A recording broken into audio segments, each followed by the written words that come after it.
5 میلیاردی سومونی مقصد که بخشیده شده از طرف حکومت جمهوری شرکت برق تاجیک. برای چی میبخشن؟ کی ده بخشیدن؟ نه این پول ملت های برادر. این نیست که ما اختیاری وطن ندیدیم، ما نمیخواهیم وطن بینیم، ما وطن دوست نمیداریم، ما همین جمع کردیم همین وطن فرار کردیم، ما را ای وطن مجبور کردن فرار کنیم. شخصا گوش کنید، من مثال میبرم. امروز شما از بیکاری میگن، از مهاجرت میگن، از دیگر کارها میگن. ببینید در حقیقت در همه دولت های روی دنیا مهاجرت هست. نیست هست. راسته مهاجرت میروند. یک لحظه نمیتونم نگاه کن. درست مهاجرت در همه دولت ها هست. مهاجرت که در همین کشوری که ما زندگی میکنیم از ترکیه هست، از ایتالیا هست، از کره جنوبی هست، از چین هست. همین مهاجرت را همون دولت خودش حتی ویزاشه، پول سمالیاتشه، پول غذا و جای زیستش میگیرن، همون دولت میارن بعد اینجا مهاجر میکنن. مهاجرای ما با مهاجرای همون دولت یک کشم مثال بیار. کدام دولت های نام هم دولت بگو؟ ایران، ترکیه، ایران چند سال شد که صاحب استقلالی داره، استقلالیت داره. ایران همون 40 سال شد و هم 10 سال پیش ما سال 1980 انقلاب اسلامی اومد. 40 سال حکومت اسلامی دارن. 10 سال پیش ما هم گوش که برادر 10 سال پیش در ایران جنگ شهروندی که در تاجیکستان شد دولت قریب نه برادر 10 سال ما 10 سال ایران قطعی عراق جنگ کرد. اگر تو نمیدونی 10 سال. نه من میدونم قطعی عراق جنگ کرد، لیکن جنگی که در مرز میشود، جنگی که در مرز میشود، جنگی که در داخل میشود مضمونش دیگر است. جنگ شهروندی از جنگی که با یک کشوری همسایه میشه او دیگر است. گوش کنید در همین جمعی ما صحبت نمیکنید.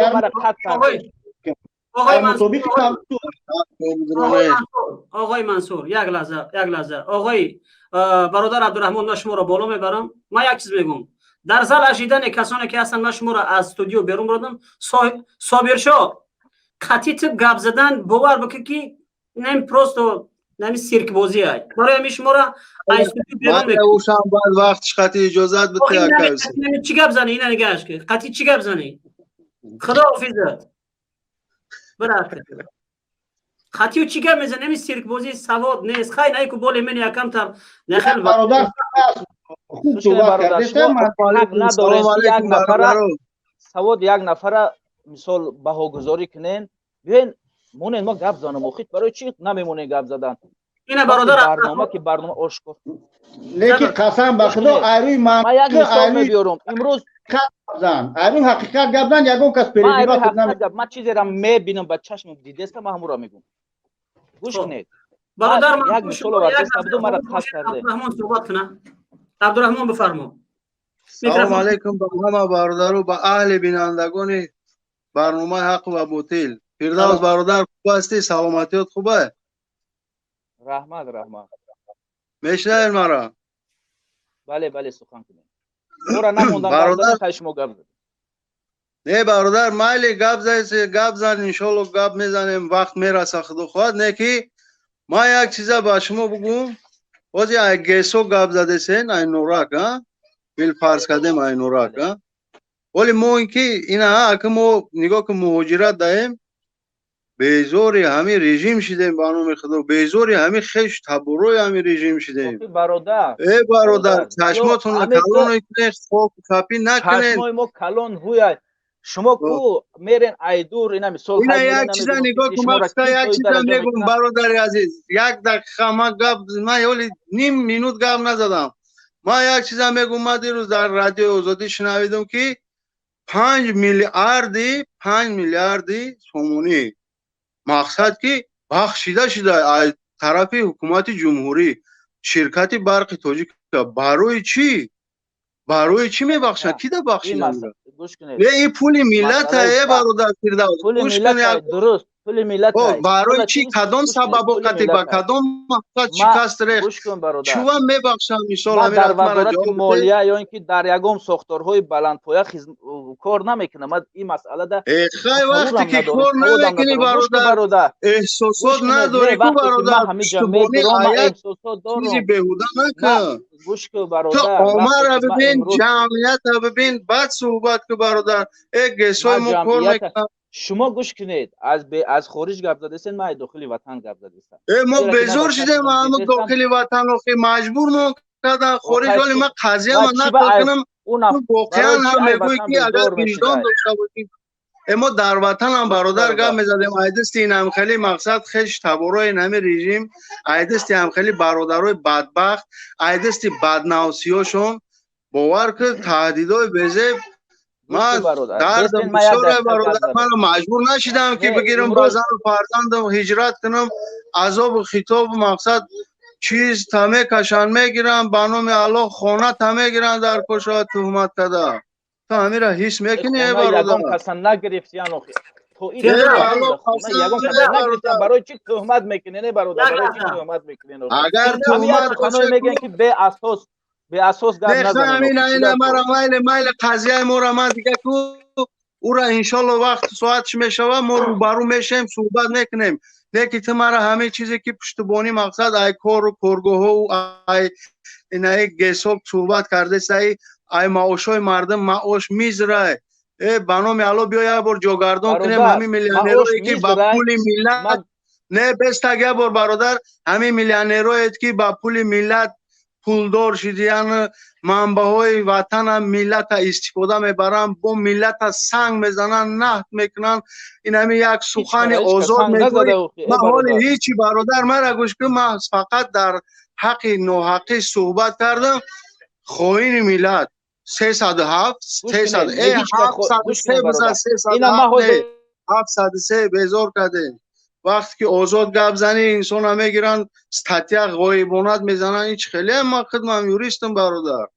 نه که من ندیدم یکم خیلی عدالت در سوداش هم همو کیه کو یک رئیس سودی عالی روش سیاه میکنه بنام الله اگر میگه که عدالت هسته عدالت سودی.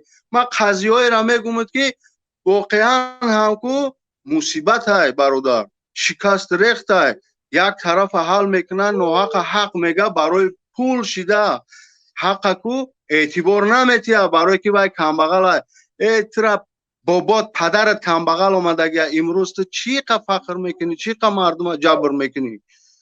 میلیونر رو امیرعلی خان فرزنداش نیستن یگم تد که بگن که بابا کلون ما میلیونر اومده که ما قدر شکمون در اسمون. فردوس تلفنتون رو در یک جا بقپین بسته ای خیلی بازیش نکنه که همین خیلی جزیرت کدگی که همین نمیبینی که چی را میبینم در طرف در یک جا تلفن تمام قرار بمونه بعد گپ زن بیا که خودت گپ زن برادر گوش کنید برادر عزیز. این برادر عبدالرحمن درباره خیلی سرگذشت خودش فهمیدیم چی مشکلی خطی ای وطن بر اومده بود. گوش کنید حاضر این برادر میگه که ما کمتر در داخل وطن یگم مقصد زید میبروی ما را خواهی اعلام میکنم. این هم جواز ما برو اومدم از مثال امروزه دولت امروزه ملت یا که امروزه سیاست طرفداری کردن ما را چاپلوس میگن از همینو 100% چاپلوس میگن. حتی برای که برادر همسایه‌تون گشنه ورا ندیده سه کور ندارن ورا ندیده سه با همو خاطر را چاپلوس میگن. همسایه ما گشنه امروز همین ما در یک جای زندگی میکنیم یگم در قشلاق زندگی میکنیم یگم امروز برادر میکروفونای همتون خاموشن. ببینید ما از همین منبر میگم وقتی که ما خطاب به اون کسایی که در رژیم رحمانوف کار میکنن البته بعضی ها امروز زندگی دارن باید یک لقمه نان پیدا کنن فرزند دارن زندگی دارن باید یک خراجات داشته باشن دیگر چاره ای ندارن در کجا کار کنن. اما اون کسایی که کار میکنن و حمایت از این رژیم فاسد میکنن اونها را واقعا نه تنها ما قرآن چاپلوستان میگه قرآن ولا ترکنوا الی الذین ظلموا فتمسکم النار شما حتی میگه دفاع و میل از این ظالم ها نکنین که شما با آنها یک جا در آتش دوزخ میسوزین. شما را قرآن خطاب کردگی است و یا حتی یک کسی که در مهاجرت در رژیم کار نمیکنه و در مهاجرت است و اون هم دفاع از رژیم میکنه اون هم با این ظالم ها یک جا است.